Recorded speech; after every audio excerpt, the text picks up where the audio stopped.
নমস্কাৰ। অন্য এটা গুৰুত্বপূৰ্ণ প্ৰশ্ন উত্তৰলৈ মই পুনৰ আপোনালোকৰ মাজলৈ আহিছোঁ। আজি অসমীয়া সাহিত্যত পাশ্চাত্যৰ প্ৰভাৱ এই কাকতখনৰ পাশ্চাত্য উপন্যাসৰ অনুবাদে আধুনিক উপন্যাস সৃষ্টিৰাজিক কিদৰে প্ৰভাৱিত কৰিছে সেই প্ৰশ্নটোৰ উত্তৰ দিব বিচাৰিছোঁ। এইটো কে হেণ্ডিক ষ্টেট অপেন ইউনিভাৰ্চিটিৰ মাষ্টাৰ ডিগ্ৰী 4th চেমৰ কাকত আৰু 1st চেমৰো NEP মতে যি 1st চেম আছে এইখনৰো যিখন 4 নম্বৰ কাকতৰ আছে আৰু এইটো 4th চেমৰ এটা এছাইনমেণ্টো হয় আৰু 1st চেমৰ সকলে পৰীক্ষাত আহিব অহাৰ সম্ভাৱনা থকা বাবে এইটো আপোনালোকে চাব। পাশ্চাত্য উপন্যাসৰ অনুবাদে আধুনিক উপন্যাস সৃষ্টিৰাজিক কিদৰে প্ৰভাৱিত কৰিছে। উত্তৰ লিখিব। পাশ্চাত্য উপন্যাসৰ অনুবাদে আধুনিক উপন্যাস সৃষ্টিৰাজিক যথেষ্টভাৱে প্ৰভাৱিত কৰিছে। পাশ্চাত্য উপন্যাসৰ অসমীয়া অনুবাদে অসমীয়া উপন্যাসৰ ভেটি টনকিয়াল কৰাই নহয়, বৰং ইয়াৰ দ্বাৰাই প্ৰভাৱিত হৈ পৰৱৰ্তী কালত অসমীয়া ঔপন্যাসিকসকলে তেওঁলোকৰ উপন্যাসত সাধাৰণতে পাশ্চাত্য সাহিত্যত দেখা পোৱা প্ৰকৃতিবাদ, আধুনিকতাবাদ, চেতনাচ্যুত পদ্ধতি, অস্তিত্ববাদ আদি ধ্যান ধাৰণাবোৰ প্ৰতিফলন ঘটাইছিল। এনেদৰে লিখিব। অসমীয়া সাহিত্যত পাশ্চাত্য উপন্যাসৰ অনুবাদৰ আৰম্ভণি ঘটিছিল অৰুণোদয়ৰ পাতত। নাথান ব্ৰাউনে জন বুনিয়ানৰ পিলগ্ৰিমছ প্ৰগ্ৰেছ নামৰ উপন্যাসখন যাত্ৰিকৰ যাত্ৰা নাম দি অসমীয়ালৈ অনুবাদ কৰিছিল। এই উপন্যাসখনৰ উপৰি অৰুণোদয়ৰ পাতত খ্ৰীষ্ট ধৰ্ম প্ৰচাৰৰ বাবে অসমীয়া ভাষালৈ অনুবাদ কৰা উপন্যাসৰ লক্ষণ নিহিত থকা একাধিক উপন্যাসধৰ্মী ৰচনা প্ৰকাশ হৈছিল।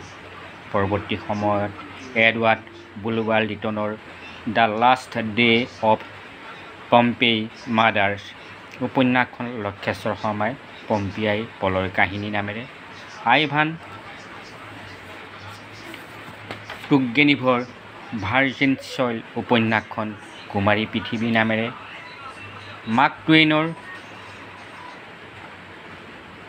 The adventure of Tom Sawyer উপন্যাসখন আবুল লেইছে টম ছায়াৰ নামেৰে, হেমিংৱেৰ the old man and the sea উপন্যাসখন যতীন্দ্ৰনাথ গোস্বামীয়ে বুঢ়া আৰু সাগৰ নামেৰে, টমাছ হাৰ্ডিৰ ৰিটাৰ্ণ অৱ দ্য নেটিভ উপন্যাসখন প্ৰফুল্ল কটকীয়ে উপজা মাটিৰি টান নামেৰে, আৰ্নেষ্ট হেমিংৱেৰ for whom the bell tolls উপন্যাসখন বীৰেন্দ্ৰ কুমাৰ ভট্টাচাৰ্যই দেৱদুন্দুভি বাজে কাৰ বাবে আৰু কাৰ্ল কলভি প্ৰিন্সিপিঅ উপন্যাসখন ডক্টৰ মহেন্দ্ৰ বৰাই একে প্ৰিন্সিপিঅ নামেৰে অনুবাদ কৰি অসমীয়া অনুবাদ উপন্যাস সাহিত্যলৈ মূল্যৱান বৰঙণি আগবঢ়াই গৈছে।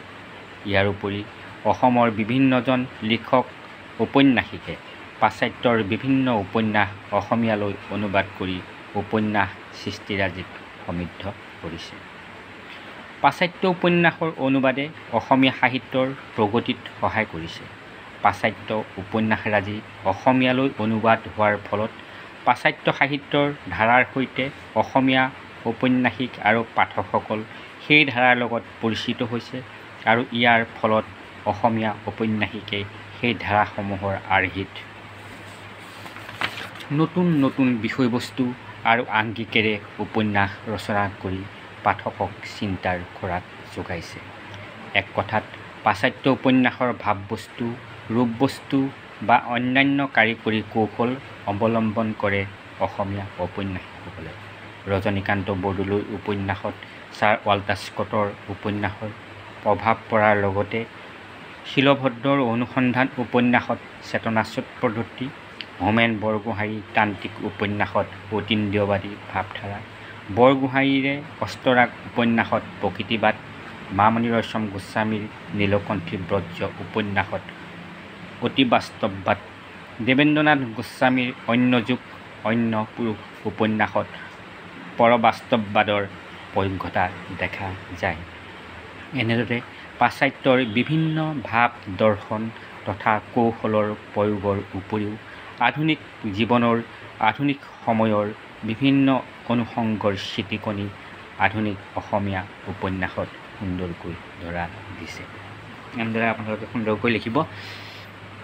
তলত অলপ সামৰণি মাৰিব এনেদৰে চালে দেখা পোৱা যায় যে পাশ্চাত্য উপন্যাসৰ অনুবাদে আধুনিক উপন্যাস সৃষ্টিৰাজিক নানা প্ৰকাৰে সমৃদ্ধ কৰিছে। মূল পাশ্চাত্য উপন্যাসৰ অসমীয়া অনুবাদৰ লগতে তাৰ প্ৰভাৱত অসমৰ উপন্যাসিকসকলে পাশ্চাত্যৰ বিভিন্ন ভাৱধাৰাৰ বিষয়বস্তু আংগিকেৰে উপন্যাস লিখি আধুনিক অসমীয়া উপন্যাসৰ ভেটি টনকিয়াল কৰিছে।